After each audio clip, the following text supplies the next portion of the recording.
Well, I don't know about you, but I just woke up from a tryptophan nap. What a Thanksgiving day of football. And now we've got to preview the rest of the games. So let's get to it. You got a team, here's a word to the wise. You want to dominate your league? Go to football, guys. Football, I'm living in a fantasy. Football, got everybody mad at me. Football, cause every game I had to win. Football, I gotta be a champion. Football, I'm living in a fantasy.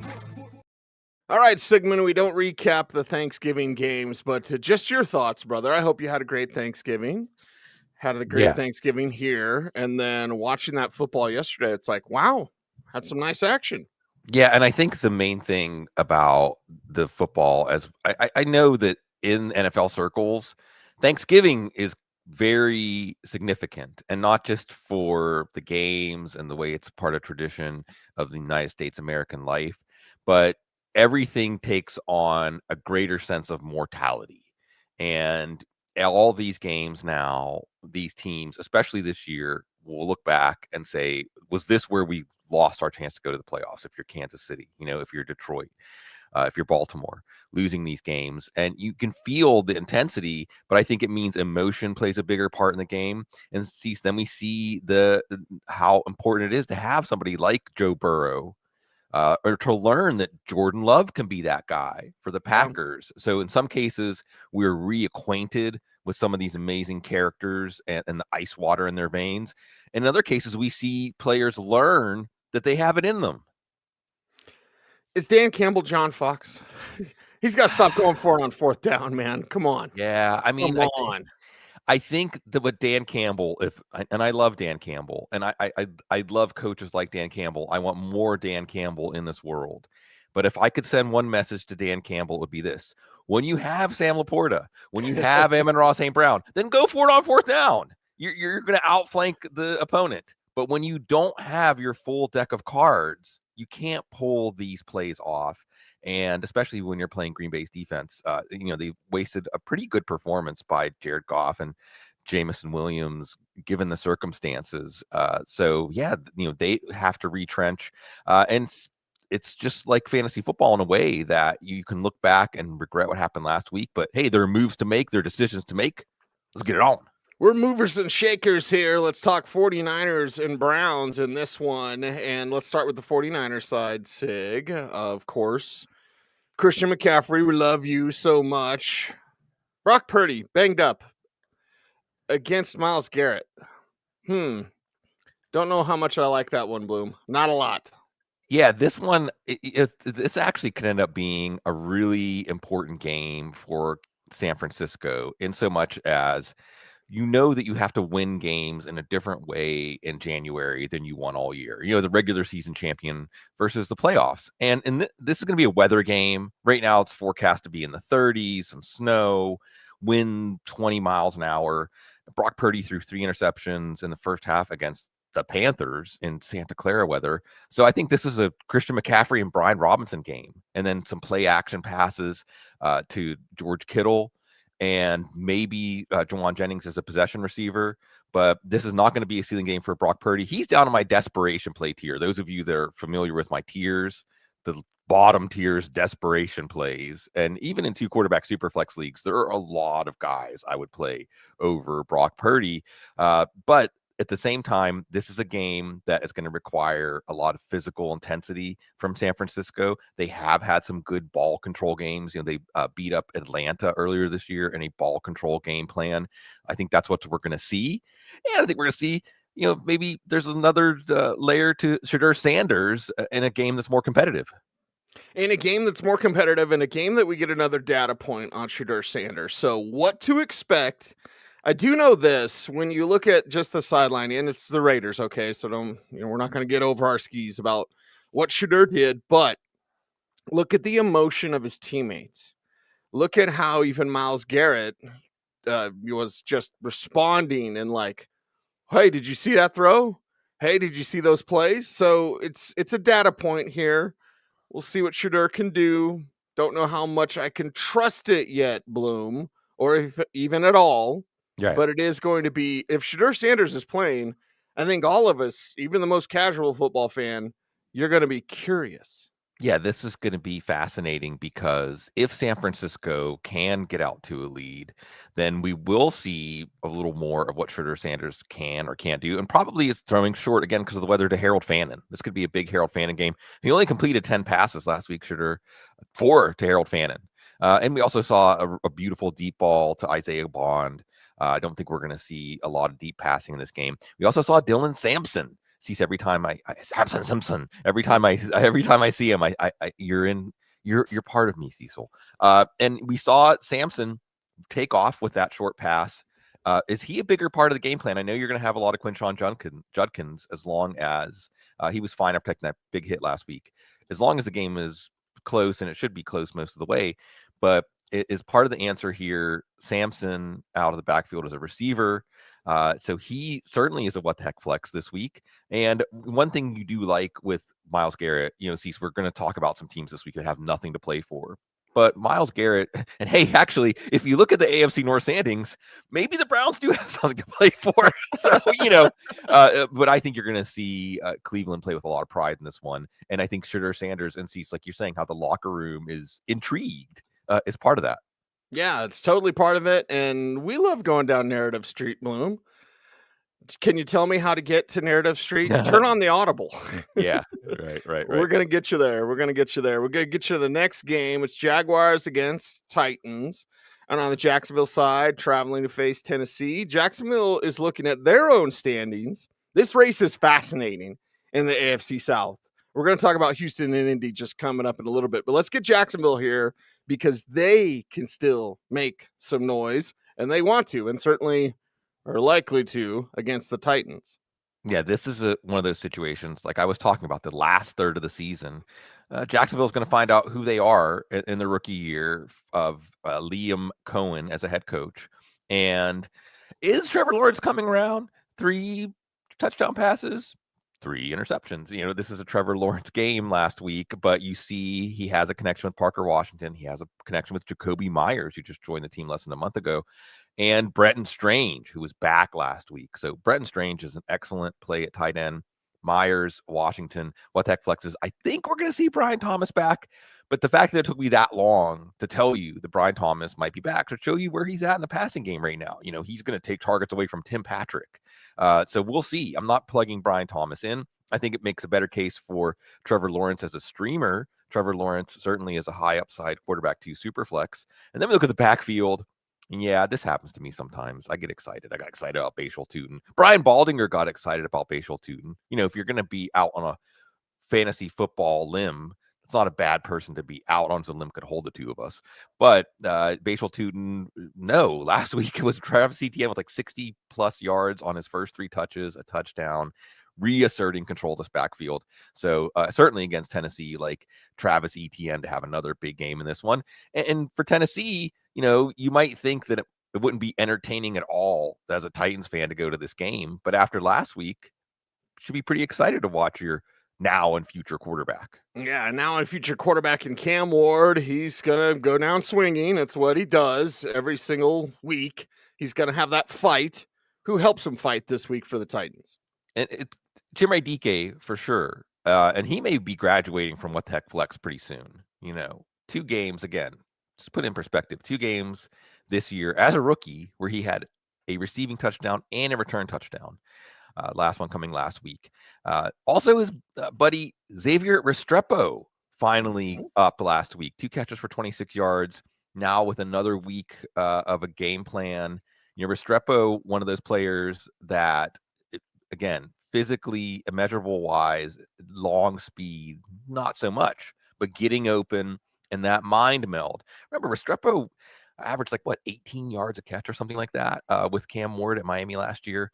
So I'm going to watch that. Gunnar Helm, of course, more of a possession target, another 4th round rookie. But they get to play spoiler. And I think that Cam Ward's going to relish that Wool Elmer Fudd now. It's always Looney Tunes or Anchorman here on the Audible. But we're going to have to come up with a nickname for Cam Ward because the way he's showing fight is something we want to see from every team in the NFL. Yeah, every team in the NFL is what you're looking for, and that sort of mindset from your quarterback. CJ Stroud is returning. Again, this is live Friday morning, in case you're listening to the audio version of this.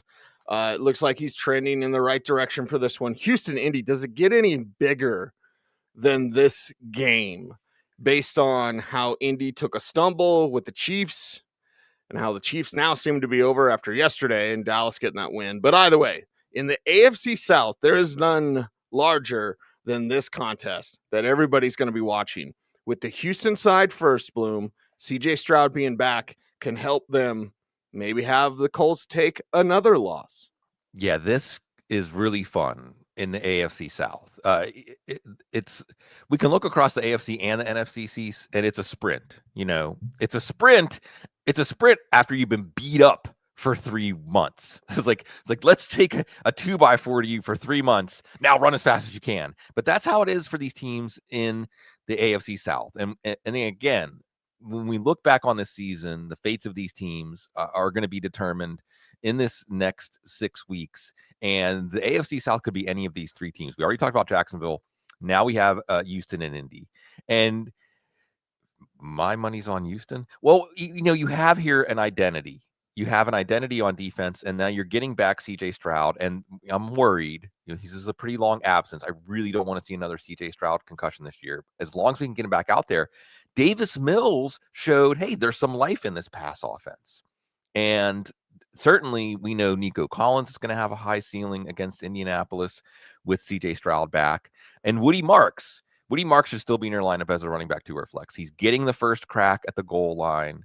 He's clearly the lead back, 70+% of the snaps. He's getting all the touches. And remember this, in his last 4 games with CJ Stroud, when he wasn't even a lead back yet, he had over 100 yards receiving. He had 11 catches. He had a receiving touchdown. Davis Mills wasn't unlocking what Woody Marks can do as a receiver, but CJ Stroud was before Marks was the lead back. And then you look at guys like Jaden Higgins, Christian Kirk producing well last week. This is helping CJ Stroud, helping the case to have him in your lineup. They're more low what the heck flexes. Same with Dalton Schultz. It's almost like as the offense starts to round into form, you don't need as much Dalton Schultz in this one. So we know that Houston's defense is going to perform. We feel good about their offense. The biggest question of this game, though, Cease, is what's up with Danny Dimes? Yeah, what's up with Danny Dimes against the Texans defense? We're very proud to be number 1 in the league and can certainly back it up. Now, this one's in their barn, so the Colts have that home field advantage. They'll be certainly excited. You want to feed Jonathan Taylor as much as possible. But we've seen, and I think it's even been written about on ESPN or something, where every Super Bowl contender, what's their weakness? They picked Bo Nix for the Broncos' weakness. But shouldn't you instead pick Daniel Jones as the Colts' weakness? Now, their weakness, I believe, top of my head, was like playing from behind. Okay, yeah. Well, we've seen them fumble away some games. But if they can feed Jonathan Taylor, they will. Can they? Will they be able to do that effectively against Houston? And Daniel Jones playing with a broken fibula. So we saw last week against Kansas City, there are a few observers saying he doesn't look like he's moving quite like Daniel Jones. Been on the injury report. And we always have these moments in the NFL season where there'll be some minor thing. Oh, he's popped up limited on the injury report. And it's almost like the more teams want to reassure us, everything's fine. He's fine. He's fine. It's just precautionary. We just put, why are you trying? Methinks thou doth protest too much. And you take away the sprint. You take away that speed that Daniel Jones has as a scrambler, and he becomes a little easier to defend, especially against Danielle Hunter and Will Anderson. So it's Jonathan Taylor time. Why wouldn't Taylor get 25 or 30 carries in this game? This is a game that maybe won't be entertaining for fantasy football if the Colts defense can tighten up and maybe a 16-13 kind of street fight game with a lot of Jonathan Taylor, who was contained by the Chiefs, by the way. Chiefs actually did a pretty good job against Javonte Williams, just lost track of Malik Davis. So on the passing game side, Daniel Jones, maybe not as far down the rankings as Brock Purdy, but not much higher. Certainly not a quarterback 1 this week. Michael Pittman, a high floor wide receiver 3 flex, not much ceiling. Tyler Warren, high floor tight end, not much ceiling. You're not even thinking about Josh Downs or Alec Pierce this week, knowing that nothing is going to come easy against this Houston Texans defense. And yes, you look over that AFC South. I don't know about biggest weakness. Biggest strength is that Texans defense. Yeah, that Texans defense. Absolutely amazing. Strength for the New Orleans Saints versus the Miami Dolphins. Let's get into that next here on the Audible. It's our Week 13 preview. Of course, we did the Thanksgiving Day games. Now we got to do the rest. So we got 12 games to go through. Here's our fourth game of this show. Saints side first, and Saints side means we're going to talk about Taysom Hill. And I wish that Alvin Kamara was healthy. But even if he's not able to go, I wish Devin Neal was fully healthy because he's battling an ankle injury. So, what I mean, worst case scenario, what the hell are we talking about? Audric Estime? Like, seriously, what's going on with the Saints? Yeah, it's just sad. It's just sad. At least down in New Orleans, life is always happy, lighthearted, and fun, no matter what the Saints are doing, But Chris Olave has back spasms too, As long as Olave's active, he's in your lineup. But that's a lot for him to carry. Juwan Johnson, I guess, is a safe play. Devon Bailey gave up a third-round pick for him. Maybe get some of that return as he's going to need to play a big role in this game. Taysom Hill, well, we saw him get 8 red zone opportunities last week. So from a process point of view, I'm not saying this to suck on my thumb because I played Taysom Hill over Colby Parkinson and lost because of it. But I am saying that from a process point of view, Taysom Hill was okay last week. From this week, well, maybe you want to play the Miami defense because the Saints season, it's not just the Saints season. At this point, it's the Saints self-respect swirling down the drain. Yeah, swirling down the drain. And I was talking to our dear friend Mark Schlereth, who I believe is calling this game. So before Thanksgiving, I was talking to Stink about Mike McDaniel because we love Mike. Of course, Stinks knew him great because he was a ball boy for Mike Shanahan. So we appreciate Mike McDaniel. And I was like, Stink, are they really playing for him? And he was like, yeah. And he's doing some creative stuff. He said he's very limited, in what maybe if guys are banged up, whatever. Where's Tua at his development? There's some limitations there. But Schlereth went on and on and on about how Mike McDaniel's setting up this offense with 2 backs, with Ollie Gordon, who's a what the heck flex every single week. But the creativity that Mike McDaniel's showing, and Stink didn't answer me, but I said, is he showing off so someone else can hire him? Yeah. Because I don't think he lasts after this year, unfortunately. I've known Mike since he was a teenager, and I appreciate him, but okay, they're playing for him. It's against New Orleans. They should be able to play pretty good for him. Yeah, and see, so I'm remembering Cam Cameron. Remember Cam Cameron? Of course, yeah. And just absolute disastrous. Mike McDaniel's had more success. They got the alliteration going on there. He had more success than Cameron, but it wasn't good when Cameron was the head coach in Miami. And then when he went back to being an offensive coordinator, it was good again, and it'll be good again. And this is a Miami team that if you just watch the games in Miami, you would not think this was a season where things had gone adrift. You would think, well, they're putting it together at times. Right. And this offense, like you said, Cease, the offense looks like a more idealized form of this offense. And in this case, against New Orleans, it's going to be, like you said, a lot of Devin Achane, a lot of Ollie Gordon. And Jalen Waddle is in your lineup. He was on the injury report. He's going to be okay. Remember, last time we saw Miami, they only threw the ball 20 times. And if they can control the game, they might only throw the ball 20 times again. And against New Orleans, they should control the game. So Jalen Waddle to maybe not as high of a ceiling because they don't need to. We might see 35 carries between Achane and Gordon. See if Darren Waller's back. I'm not saying you're going to put him in your lineup, but we did see him as the really designated red zone target, making some big plays for Tua. So that's something that will inform us. Will there be yet another tight end option? But for Miami, even though the big picture is kind of sad, when they're at home and they're playing for Mike McDaniel, there's some stuff to cheer for. There's some stuff to cheer for, and that's what we're here to look for on the Audible. It is 20 years of this thing, the Audible. It's footballguys.com. And until December 1st, right, Bloom? We have our Black Friday sale going on, so check out footballguys.com. and get your discounts on our Football Guys subscription, discounts on our Football Guys gear. If you want your very own Sorry Joe t-shirt, it's at footballguys.com. How do you support the show? We don't do any silly super chats. Say something in our live chat. I'm probably going to put it on the screen. So we appreciate you very much out there for that. The best way to support the show is to check out footballguys.com. We have a free daily newsletter We have a great subscription, a great price, and that's the way you like. Throw us in a little tip jar. Thank you, Sig and Cease, and all of our football guys. We love you. So check out our Black Friday sale going on till December 1st with your discounts on gear and subscriptions. And we appreciate you very much for that. Next game up is Falcons and Jets. And what's the bottom line here with Kirk Cousins? Because he's either a big fat liar or they had to change the offense for him. And talking about the pistol and talking about what Zach Robinson does with, like, okay, is it more pistol now with Kirk? Kirk saying a year ago, like, it's what we do. And then now saying, we've got to change these concepts. Okay, whatever. It's on the road against the Jets. So maybe there's a little something there. I know Tyler Algier more than a what the heck flex for me this week, Bloom. Yeah, I think that the Falcons had a blueprint against the Saints last week. You hope that there's a deep shot. No Drake London. You hope there's a deep shot to Darnell Mooney as a what the heck flex. Not so much Kyle Pitts. Remember, once upon a time, Kyle Pitts had a game against the Jets where you thought that's the guy we're going to get in fantasy football and in the NFL. It hasn't quite turned out that way. What we are going to get is a lot of those running backs. Bijan Robinson, you hope the ceiling game is there. You know, his play hasn't dropped off at all. You just need more opportunity, but it's hard to get that when Tyler Algier is going to get 10 plus carries, maybe get some goal line looks. Again, a couple weeks ago, he was really good in the red zone. So this is kind of a boring, slow in the driveway game for this offense. It was good enough to beat the Saints.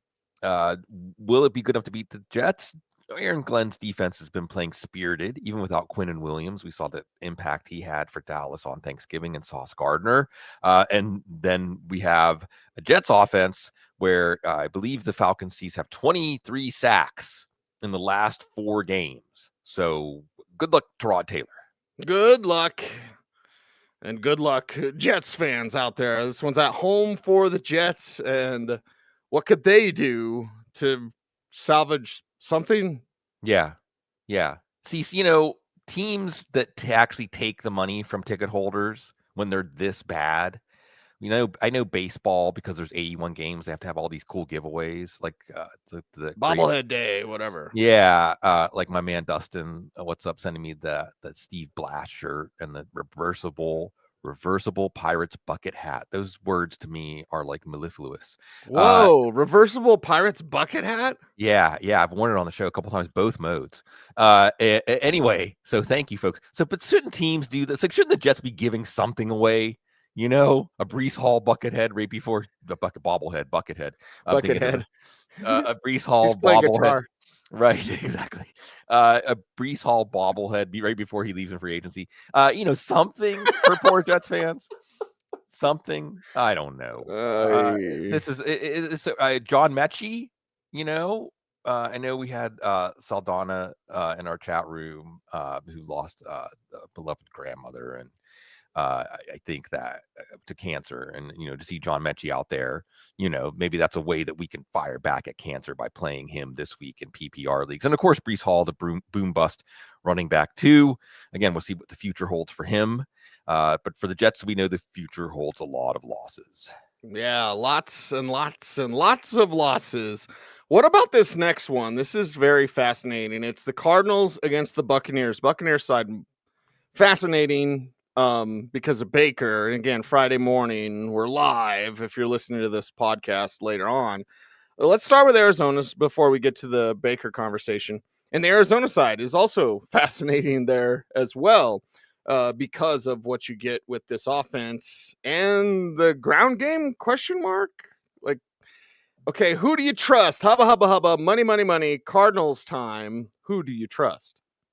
Yeah, fantasy football is senseless. Fantasy football is really senseless. It's funny too. You know, I'll check back in with the love of my life, Kate, in the dentist office league she's in. And it's funny, Cease, you know, like there's people in the dentist office league, they aren't even setting their lineup now, you know. And she even knows like who's on which, like Roshi Rice scored. He's on Emily's. Emily left him on the bench this week, or whatever. And she's getting more and more emotionally invested, even though she can see how senseless it is. And here's another example. It's really senselessly senseless.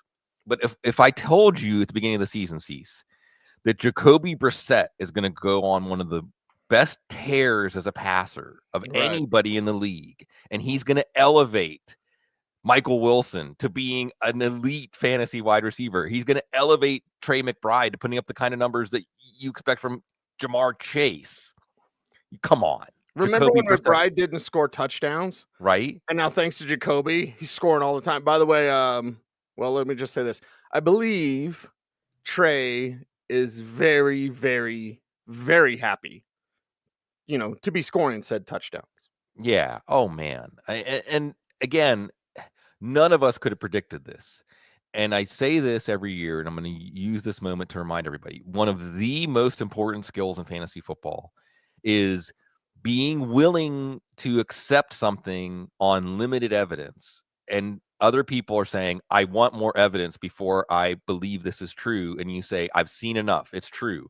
So no one could have predicted Jacoby Brissett turning into one of the most prolific passers in the league. But once you saw it and you knew, hey, this is probably because Kyler Murray is leaving. Remember what Joshua Dobbs did in Arizona? Kyler Murray is leaving all this stuff on the table that Jacoby Brissett, an experienced professional, can harvest. And here we are. You're going to get Marvin Harrison back from his appendicitis, but they removed it actually. But Michael Wilson, Jonathan Gannon's already said, when you produce like that, hey, rational coaching, Cease, you produce like that, you're going to continue to get opportunities. Whoa! Oh! And of course, Trey McBride and Marvin Harrison is still a wide receiver 3 flex because Tampa Bay's defense against the pass isn't great. Is Trey Benson coming back? And I'm not bitter. I'm really a happy-go-lucky guy. But I remember after Trey Benson went out in week 4, and they said 4 to 6 weeks, and I tweeted something out like the Marion Hampton and Trey Benson timelines are very shadowy because we weren't hearing anything about Benson's progress. That was around week 9, and people said, God, it's 4 to 6 weeks. He's going to be right back. It's week 13. We're waiting. Bam Knight's also banged up. Maybe, you have to watch this one up until game time. Maybe Michael Carter is a good play. I'm not sure. And that's not the biggest uncertainty. Again, the biggest uncertainty about this game is, will Baker be making any babies? Yeah, Baker out there with the shoulder injury, so painful because that guy is, maybe the word warrior gets thrown around too much, but like that's Baker Mayfield. So he's gonna try, or they're gonna go with Teddy Bridgewater. Again, Friday morning, we're just kind of waiting for the Baker news, which will obviously have an impact. Plus, they said that Chris Godwin would get more involved as things went along. So, all right, week number 2, Godwin back. It should be a little bit more. Maybe he's still in with that flex territory, Bloom, but they said they'd use Godwin more. And if Baker's out there, I imagine they will. Hell, even if it's Teddy, they might do that. Yeah, maybe especially if it's Teddy. So if Baker's playing, you do feel a little better. I mean, Emeka Egbuka is still a wide receiver 3 flex. I think in PPR leagues, Godwin is a wide receiver 3 flex this week, just because that's what you're going to have to do. I mean, this is going to be a back and forth shootout kind of game. And even if it's Teddy Bridgewater, they did say that they would have to change the offense for Teddy Bridgewater, but he's a seasoned professional. And I think what that's going to mean is more quick passing. And again, that's Chris Godwin. And then we have the question of the backfield. We're going to see Bucky Irving, I'm pretty sure, speaking of shadowy timelines. And I'm wondering if anybody eventually will give us more insight into what happened, because it sounded like what happened with Bucky Irving was having to really miss significant time and rehab and all that stuff for the first time in his career. It kind of threw him through for a loop, like emotionally, mentally, spiritually. And that was part of the reason that this absence was extended. And part of me wants to say, hey, if the team's saying, we're just going to say not injury related and respect his privacy, I want to respect his privacy too. But at the same time, this is the business we're in. I think you're going to see they've compared Irving to Godwin last week as far as the kind of workload he's going to get in his first game back. So what we have here is an ugly 3-way committee. Irving may be a flex, Tucker a what the heck flex, Rachaad White getting enough touches or snaps to lower the ceiling of both of those guys. And Tampa Bay, sees we can say that the AFC North is ugly. Well, right now the NFC South looks pretty ugly with Tampa and Carolina. That's your duel down the stretch. Well, okay. Okay, here we go, and away we go. Now, Bloom, I'm very happy because of my sloppy handwriting here as I keep track of our timestamps for our games, because some weeks, I think it only happened once, but it really bothered me when I accidentally started teeing up either the Rams or Carolina because I write LAR and CAR. It's the Spider-Man meme. Exactly, and they look the same because of my sloppy handwriting. But now it's LAR versus CAR, LAR versus CAR. Okay, Yeah. Los Angeles Rams. Let's get it on and talk about them playing against those Carolina, those plucky Panthers. Yeah. But the Rams, it's not hyperbolic to call them the best team in football. And whoever comes out of the AFC, if you happen to face the Rams in the Super Bowl, good luck. Yeah, good luck. I was going to lead with that, Cecil. You knew right where I was going with this because, again, part of what's really fun about the stretch run now, what December and January are going to hold in the NFL is we can look down these teams. Think about the prospective playoff teams: New England, Indy, Houston, Jacksonville, Baltimore, Pittsburgh, Denver, the Chargers. You can go on the NFC side: Philly, maybe Dallas, Chicago, Minnesota, maybe Detroit. We just talked about Carolina and Tampa, San Fran, Seattle. What are these teams? We know what the Rams are.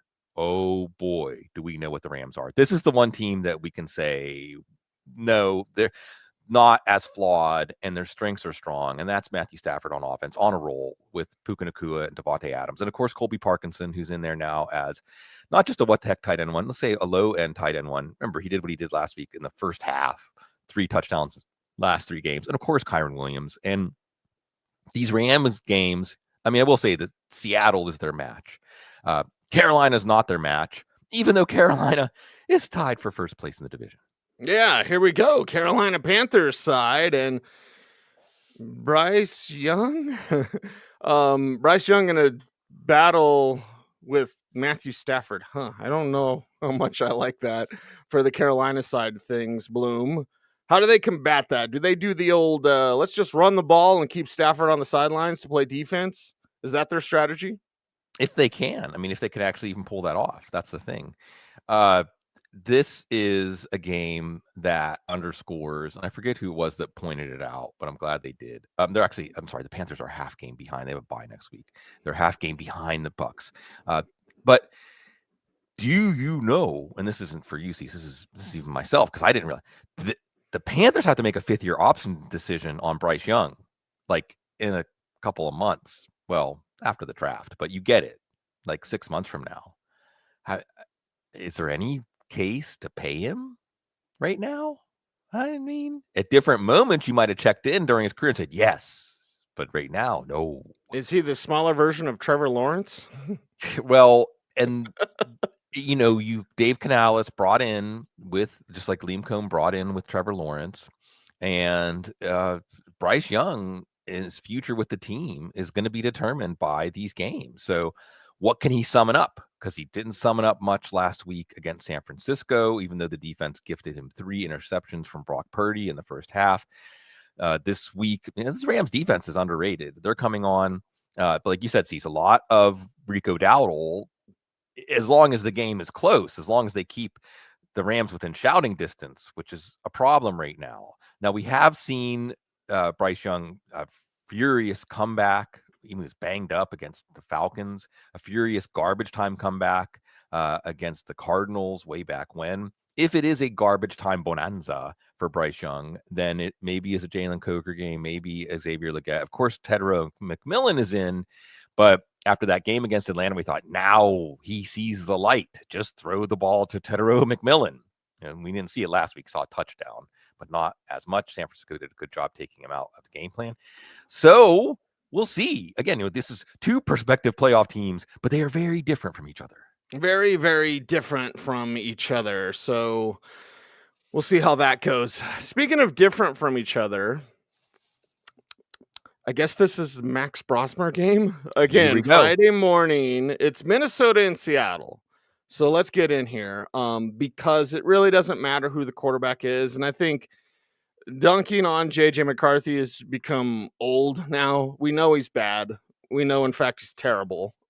It doesn't mean that he couldn't someday turn it around or whatever. That's a future conversation.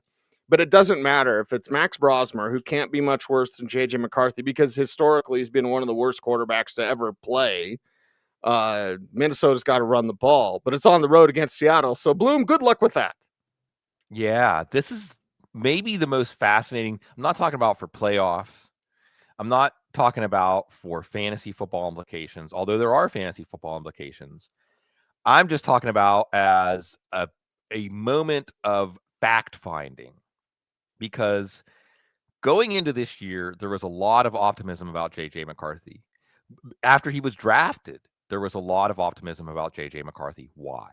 Kevin O'Connell. Look at the numbers that Joshua Dobbs put up with him. Look at the numbers that Nick Mullins put up with him.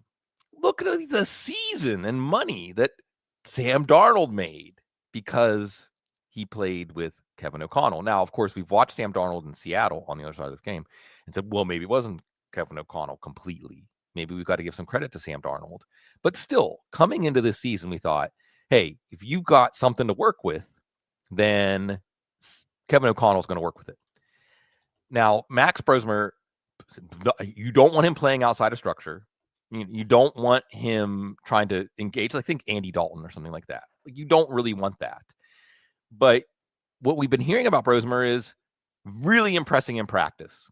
What does that tell you? He runs the offense. This is going to be like Jacoby Brissett, where you see all the stuff that J.J. McCarthy has been leaving on the field. I mean, you do have Justin Jefferson, Jordan Addison, T.J. Hawkinson. And when you go back to those stretches that Nick Mullins had, that Joshua Dobbs had as Minnesota's quarterback, it were some of those secondary guys like Hawkinson, like Addison, that were stepping up. Could they be revived for fantasy? Could this running game be revived for fantasy with an actual balanced offense? And Jordan Mason and Aaron Jones as a receiver out of the backfield, and all of these different looks. Now, they do have injuries on the offensive line. Darisaw went out again last week, their left tackle. I think Donovan Jackson, their first-round rookie guard, is banged up. But it is possible, Cease, a la Jacoby Brissett and Kyler Murray, that we could see. Now, of course, on the road at Seattle is not a great place to show what you can do. But you could see all of this fruit that has been going rotting on the vine in this offense. And you look back at Lance Zierlein's scouting report of Max Brosmer in the draft season, okay? And none other than Lance Zierlein himself said, if you put him in an offense with levels and play action, he can handle that. He can make that work. Mm-hmm.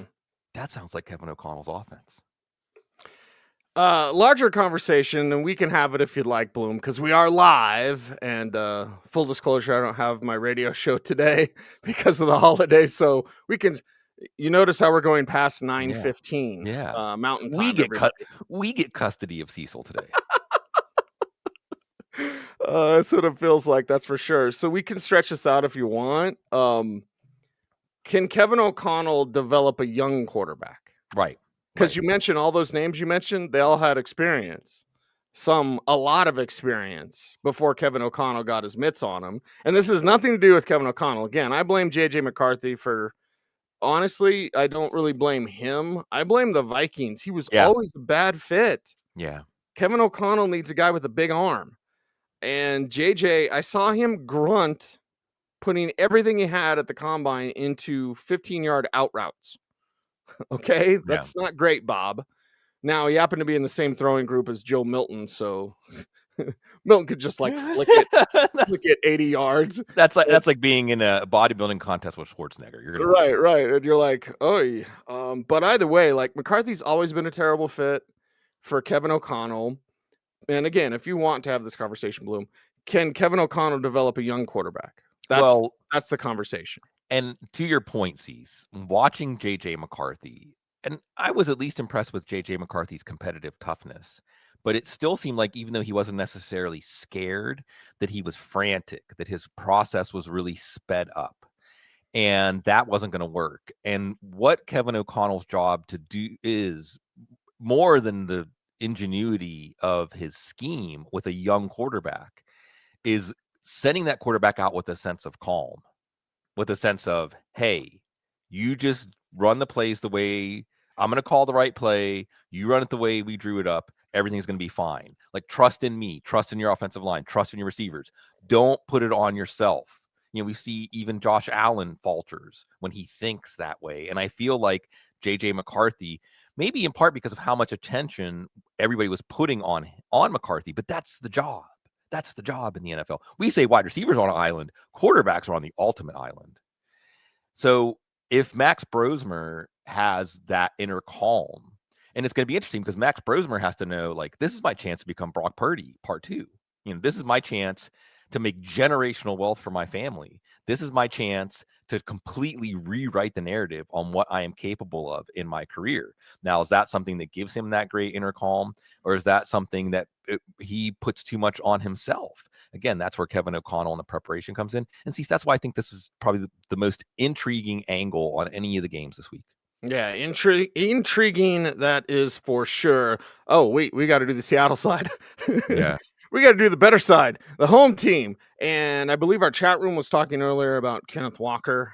And yeah, we'll talk about him and Zach Charbonnet and, of course, Sam Darnold. Revenge.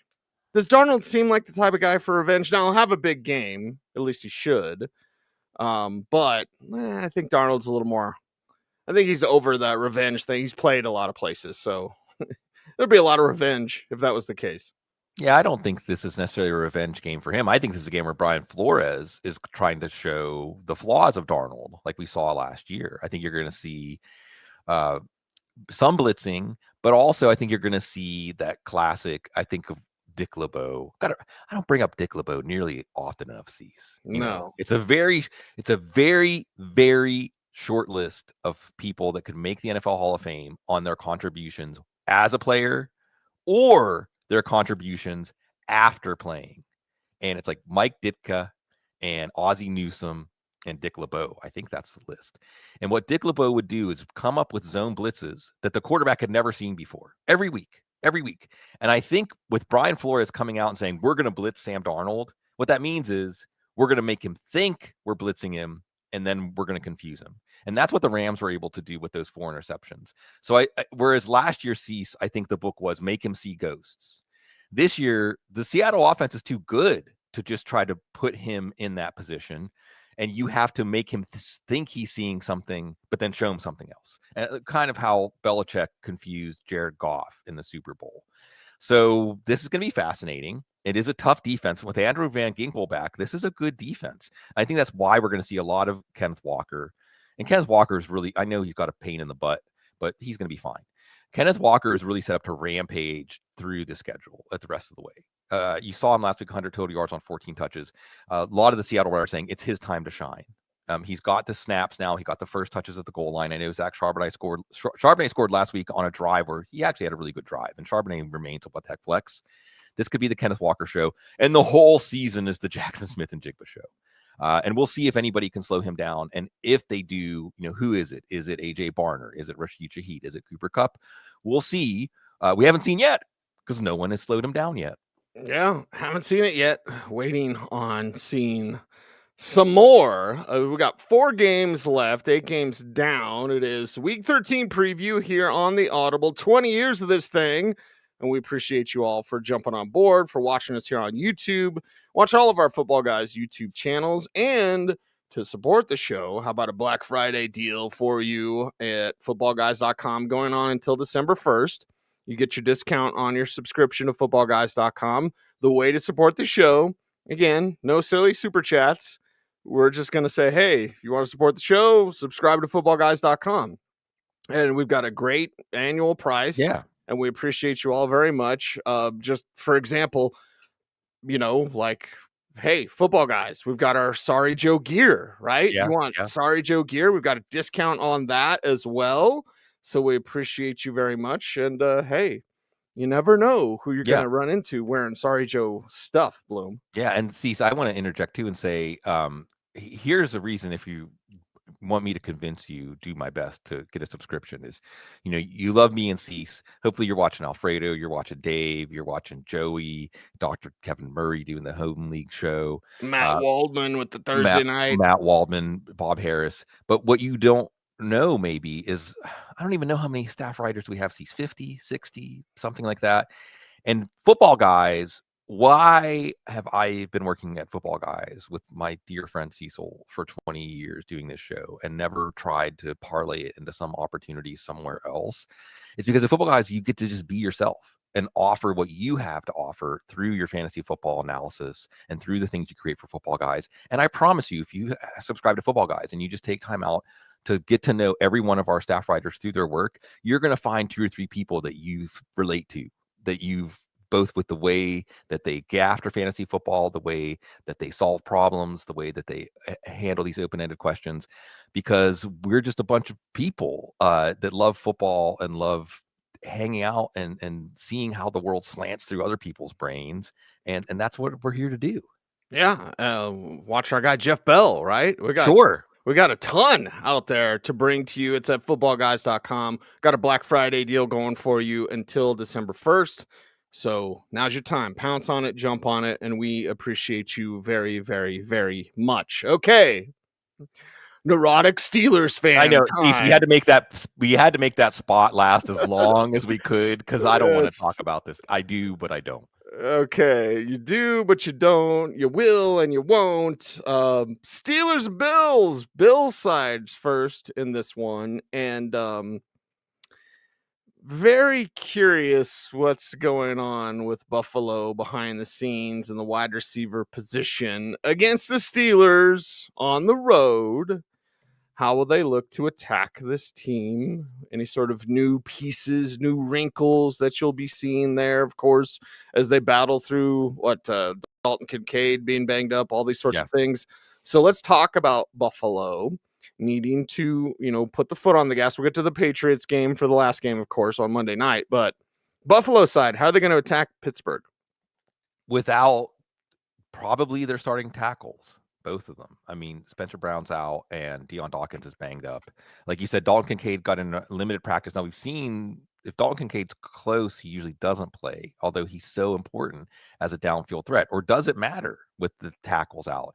So a really interesting question for Buffalo, because you have Josh Allen, and we know Josh Allen can put on that cape and do things that it seems are impossible, like handle the Steelers' pass rush with backup tackles.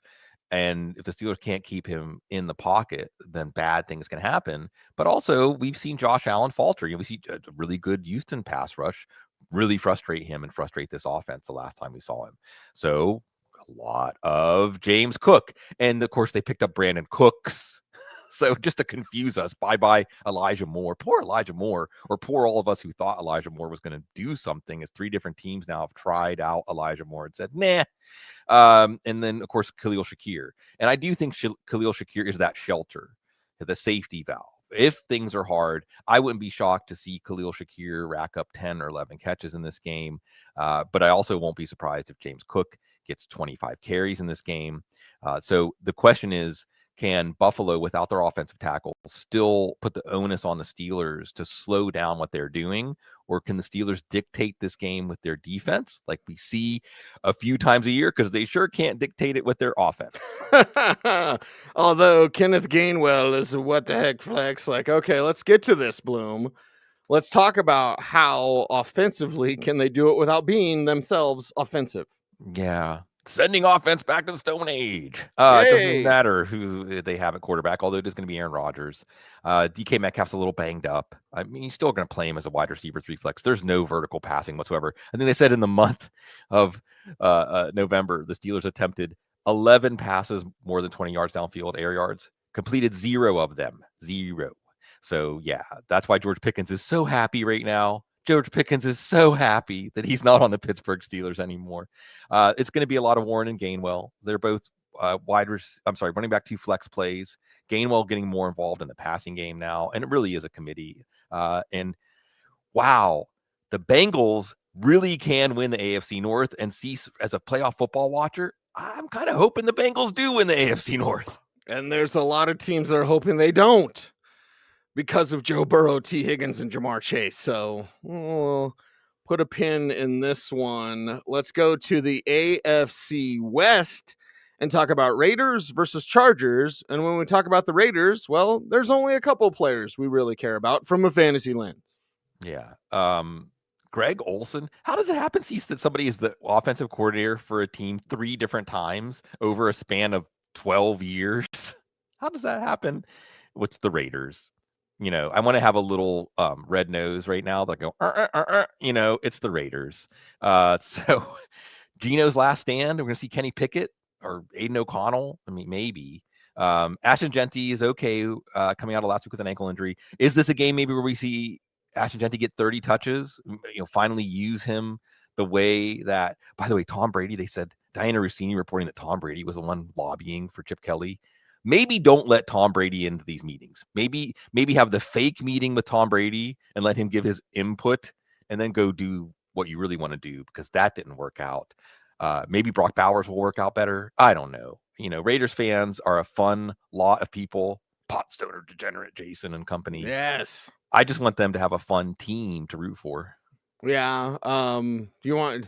Shall we dig a little deeper, Bloom? Do you want to go down a rabbit hole with me? Always. So the rumblings are Tom Brady was the one who said no to Shedeur. Yes, I heard that. And working with him, beforehand. Now it's Brady and all that, and you could have the conversation, much like John Elway when he was GM of the Broncos. Like, you don't know quarterback talent when you're just that naturally good. And Elway had physical attributes that Brady obviously did not possess. Brady has all the rings and the mental attributes. But like when you play that position, you can't scout your position because you were special at it for reasons that are not calculable. Is that a word? Right. Yeah. So it's like, okay, Tom Brady, if you're saying, and again, maybe Shedeur just had a great game against the Raiders and will never have a great game again. But that's also another added layer here. Well, Cease, this is all stuff for show. Maybe the number of shows other than football shows that Cease and I can do is just one. Maybe it's really going to happen, because there's so many times that we're talking about football, and I want to bring up spiritual, psychological, emotional stuff. And at age 50, one of the things I think that is hard for me and hard for all of us is that we are prisoners of our own psychology. Our psychology that is the sum of our experiences and our reactions to those experiences. And because of that, we make attributions through the lens of how we function in the world. And the hardest thing to do, but one of the things that true enlightenment, and we throw the word empathy around, but if you really can allow your ego to dissolve and understand that there are other ways that people function in this world than the way you do, and instead of trying to interpret things through the lens of you, just remove all of that structure and let yourself see people for who they are, then your intuition really kicks in. And you're right, Cease. I think that Tom Brady is probably looking at all quarterback prospects and seeing how much Tom Brady they have in them. But that's not the only template. And Shedeur Sanders wants to show that he has a template. Now, of course, we were talking about this back with San Francisco. So I think all this stuff is really fascinating. And Cease, we can hand this off to the Chargers, who don't look like a playoff team, but are still in the playoffs, I think, as of right now. And speaking of psychology, what Jim Harbaugh's project has been is to convince Justin Herbert, and Jim Harbaugh, I think, has some of this, because Jim Harbaugh saw that Justin Herbert's one of the best quarterbacks in the league, a god. But Justin Herbert doesn't see himself as that. But if he can, then he can really unlock it. Now, they have some problems in the offensive line, but this could be where Justin Herbert, we saw Dak Prescott do it on Thanksgiving. Right. Take over a game. Now, he might not need to do it against Las Vegas, but this is a really good start to get some momentum, because if they do make the playoffs, they're going to need a Justin Herbert that we haven't seen in the playoffs yet. They're going to need Justin Herbert to slay the dragon, and this week against the Raiders, it's like a gecko. They're fast. Hey, geckos could be pretty fast. They can. Slippery little suckers. Is Amari Hampton going to play? Kamani Vidal's a what the heck flex for me. Spoiler alert. But I think we're all kind of staring at the Hampton status this week. Right.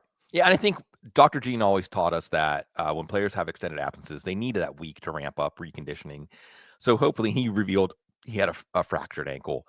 So hopefully they give him that week. They don't need him this week. And if they don't have him, then Vidal goes to like a running back 2 with upside. And I think because of the offensive line, you're going to regulate this passing game with Ladd McConkey and Oronde Gadsden. You love that connection. Maybe less, in a game where you would expect the Chargers to have to put the pedal to the floor in the passing game to keep up. You might go with a Keenan Allen or a Quentin Johnson. Quentin Johnson could hit on a long touchdown here, so he's a what the heck flex. But yeah, this is one come out of the bye, getting healthier, getting ready for Justin Herbert to show that we can expand that conversation of Burrow, Allen, Lamar Jackson right now, Mahomes. Let's put Herbert in that conversation if he shows he's capable. Okay, Sunday night football, probably not going to be a great game. Denver and the Commanders.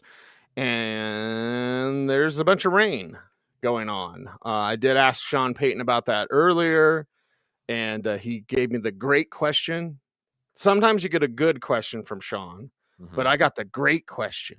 So Sean Payton was nice to me on Wednesday. But yeah, they've been preparing wet balls and all that. Sorry, Joe. No, that's not sorry, Joe. Rain. Yeah, it's not a sorry, Joe. Wet football. Come on. So they've been preparing for a sloppy game.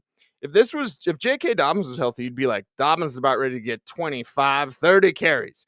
And then now without J.K., you're like, oh, because RJ is supposed to be J.K., and then Jalil's supposed to be RJ, and then Bidet is always Bidet, which isn't great, Bob.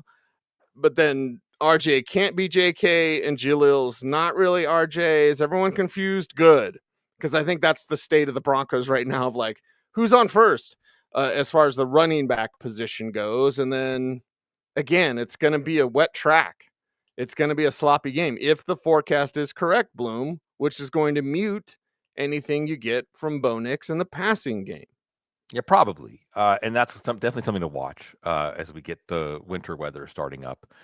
What we have seen this year, and by the way, Cease, I'm disappointed that you had wet balls and bidet in the same take, and you didn't. Sorry, no, that is a sorry, Joe. So, I mean, what we have seen is Bo Nix against poor pass defenses. They dial up game plans, and he executes them to slice and dice them. Against Cincinnati, against Dallas. So maybe still coming out of the bye. I mean, I still am open to Cortland Sutton and Pat Bryant and Troy Franklin as what the heck flex plays. But you're right, Cease. And Bo Nix, maybe you don't shoehorn him into your lineup over a safer quarterback play because that promise or upside could be dampened by the weather. But yeah, you would expect RJ Harvey to get a lot of work in this one. And you hope out of the bye that they find a way to unleash him. And hey, the Broncos still have a very reasonable chance to have the road to the Super Bowl go through Denver to take care of business against these teams. Yeah, if they went out and the Patriots went out, they still win the number 1 seed because of a common opponent, which was the Raiders in week 1 who beat the Patriots. Huh? Yeah. No, you're making that up. Right. Seems like forever ago. Oh, yeah, we got to talk about the Commanders side. Commanders side against this Broncos defense with Marcus Mariota on a wet track. Now, Chris Rodriguez is a what-the-heck flex for me. Debo is also a what-the-heck flex as well because you think as an offensive player, I know where I'm going. Defenders don't. It's a slippery track. Maybe I'm reading too much into it. But we'll see what the Commanders can do, weather being a factor, and, of course, Vance Joseph's defense being a factor too. Yeah, and Mariota, in some ways, the weather could be a gift for Mariota because you don't want him hanging back there against the Broncos pass rush. Now, the flip side of this is you talk about what the heck flex is. Chris Rodriguez, I wouldn't be shocked to see him get 30 carries in this game, and he's built for it, and he has the mentality for it. And Washington, coming out of their bye, why wouldn't they reinvent themselves as a ground and pound team? You may get Terry McLaurin back, but again, in this weather, it doesn't matter. Debo Samuels is still a wide receiver's reflex because at least you can get some short passes to him. And we're going to see Jacory Krosky-Merritt as a complement to Chris Rodriguez. And really, and Cece, you said this, you can run on Denver. And it might not be that Washington, Cliff Kingsbury is a master tactician. It just, that's all they have. That's the only card they have to play at this point with Marcus Mariota. And it could be one that keeps this game close on Sunday night. So Chris Rodriguez, especially in your 0.5 PPR or non PPR point, 2 per carry, this could be a showcase game in prime time for Chris Rodriguez, which is exactly the way the NFL drew it up. Yeah, exactly what they want on Sunday Night Football. What do you want on Monday Night Football? Well, it's Giants and it's Patriots. So we want a great game, right? First and foremost, want a great game. I love Jameis Winston, but I kind of want to see Jackson Dart. I want to see Dart versus Drake May. It's a young quarterback battle, all those sorts of things. Let's start on the Giants side.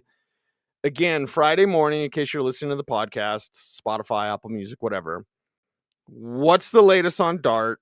And we have to really wait till Saturday since it's a Monday game. Mhm. So we're kind of working with some incomplete information because things are a little different when Jameis is out there compared to when Dart is out there. So let's talk about the Giants as they travel to face the Patriots. All indications are Dart's going to play Monday night, and I think that he's back to full practice. I think unlike CJ Stroud, he might already be out of concussion protocol, but don't quote me on that. But that's the plan that he's going to play. And who would have had, speaking of this Jacoby Brissett stuff, who would have said one of the most exciting offenses all year in fantasy football will be the Giants? It doesn't even matter if we're down to their third string quarterback. As my cat, I didn't feed the cat before the show, and we're in an hour, so she's gonna like knock down my camera or something right now. That's just, don't get a Siamese cat. I mean, what do you mean? Get 3 Siamese cats? They're amazing. I want to just take a moment. I remember that one season. I was thinking about that one season. I was like, before we do a preview, I'm going to give the history of the matchup. And you were nice. And after about 3 or 4 weeks, you were like, yeah, maybe don't do that. But when we see Giants Patriots, you got to have some fun memories, some warm fuzzy memories of 2 of the greatest Super Bowls. And I think that that's the kind of energy we're going to see in this game from this Giants offense. And Tyrone Tracy's running really well in this game. I know New England had a really tough run defense, and then Chase Brown got 100 yards on them last week. So I think Tyrone Tracy's got to be in your lineup as a running back 2 flex. Wan'Dale Robinson, hello. And this was another one of those situations where coming into the year, we heard, hey, Wan'Dale Robinson's going to get more vertical routes. He's not just going to get a bunch of dump offs. And it's happening, folks, and it's beautiful. And Wan'Dale Robinson should be in your lineup for this one. And you have Darius Slayton and Isaiah Hodgins, who maybe aren't fantasy options, but make Jackson Dart a better fantasy option, because you would imagine coming back from these concussions, he's not going to run as much. He'll pick his spots, and he's especially not going to run in the red zone. Theo Johnson was his number 1 target in the red zone. So this could be a Theo Johnson touchdown game.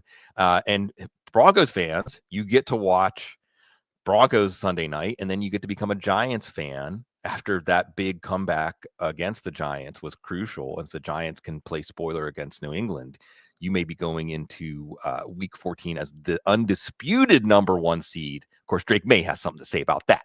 Drake May definitely has something to say about that with his weapons. Now with more Ramondre Stevenson, will it be more? How does that handle with Travion Henderson? Does it make him more RB3 flex plays instead of higher than that when Stevenson was banged up at least, or Henderson wasn't yet playing? So they've got a lot of weapons. Hunter Henry versus Theo Johnson. Go. But let's talk about the Patriots side. Is they don't control their own fate because, again, they lose common opponent with the Broncos. If the Broncos went out, the Patriots went out.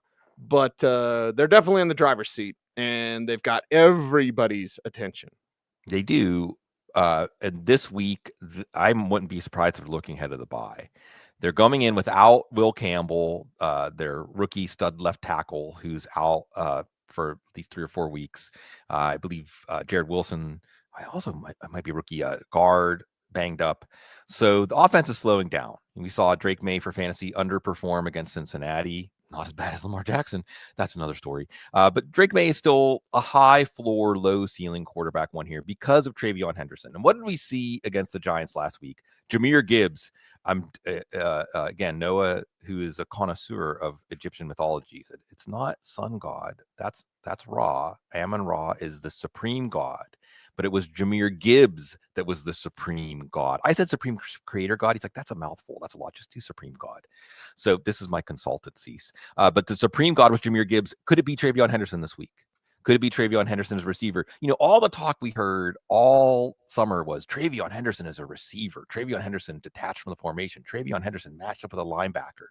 Can we see some more of that with offensive line issues? And then with the passing game, again, it was against the Bengals last week, and Drake May threw for 290 yards. And Hunter Henry, because it was, you know, did you notice Isaiah Likely had a breakout game against the Bengals, except a fumble at the goal line? It was Hunter Henry last week. Against the Giants last week, we saw a lot of Amon-Ra St. Brown. So I guess it's Stephon Diggs. Remember, Stephon Diggs had his first floor game in forever last week. So I guess it's Stephon Diggs. I guess it's Hunter Henry, just because he showed that ceiling. But with Kayshon Boutte back, you've got Demario Douglas, you've got Mac Hollins, even Kyle Williams sprinkled in there. So Drake May can have a good game and maybe not give us a good fantasy start, which is why you might need to be looking at your what the heck flex options in week 13. Yeah, in week 13, you're looking over your lineup. You need some of that punch, or I don't know, cranberry sauce. How can we Thanksgiving that up, right? Yeah. You need that gravy. Gravy. Ooh, gravy. That's right, gravy. So you're looking over your fantasy lineups, and you need that. My week 13 what the heck flexes include Chris Rodriguez, Chris Godwin, Kamani Vidal, Jaleel McLaughlin, maybe. But again, that's why it's what the heck flex. Kenneth Gainwell, more than a what the heck flex. Marvin Harrison Jr., probably as well as Darnell Mooney. And my final one is Deebo Samuel, right after the catch on a muddy track. Give me that guy as a what the heck flex. Bloom, you looking over your lineups, you need that holiday gravy. Who is it? His mother was a mutter. His father was a mutter. Everything is better with gravy on Thanksgiving. Things that you shouldn't put gravy on. In Thanksgiving, put it on everything. But it's the day after Thanksgiving. 32 teams in action this week. So you might not need your what the heck flexes. But if you do, again, we've mentioned Chris Rodriguez a lot, Dylan Sampson in PPR leagues, Devin Neal, Tyler Algier, Chimere Dike. You mentioned Darnell Mooney, those Jacksonville receivers, Parker Washington and Jacoby Myers. But this might be something that surprises you when you set your lineup this week. Oh, you've got everybody available. So hopefully the decisions aren't as hard. And thank you for the decision that you all continue to make. And this was so much fun on a Friday morning, hanging out with our people. I know a lot of people off work today. I've seen so many familiar faces, so many people we love in the chat room, energizing us. Cease as the NFL energizes us. And down the stretch we go, because I just made a horse racing reference. Yeah, we're at the quarter pole. This is actually what the quarter pole is. Yeah, the quarter pole's at the end. It pisses me off when like you get 4 games in the year and like we're at the quarter pole. No, you're not. Anyway, yeah, was it good for you too? I mean, it's after Thanksgiving, so did you eat a lot? Did you eat too much? I actually skipped dinner. And I think I had 3 boxes of hot tamales. Damn you, Maui Wowie. Ooh, anyway, yeah. So it was a good day. It was a good day. And we had a great day too. And I'm going to shout out Noah again because he had that the traditional Thanksgiving plate where by the end of it, he's like, I ate too much. I'm going to pass out. And then an hour later, he's like, hey, where's that Bananas Foster bread pudding? Can you get me some of that? Can you heat some of that up for me? So that's the Thanksgiving spirit. You know, we can never get enough. It is the most United States American holiday, right down to the football. But I hope that everybody did have a moment of appreciation, because if you're here listening right now, as someone said to me that stuck with me, you're on the right side of the dirt. So we all have something to be thankful for, that we're alive and we're getting to share this great gift of existence together, and y'all make it great for us. And I hope we can return the favor. We appreciate you and we love you very, very much. He is Sigmund Bloom. You follow him on all the socials at Sigmund Bloom. I'm at Cecil Lammey. The show is at The Audible. We are The Audible. 20 years. Thank you very much. He's Sig. I'm Cease. Stay tuned, everybody. Oh, yeah. Stay frosty.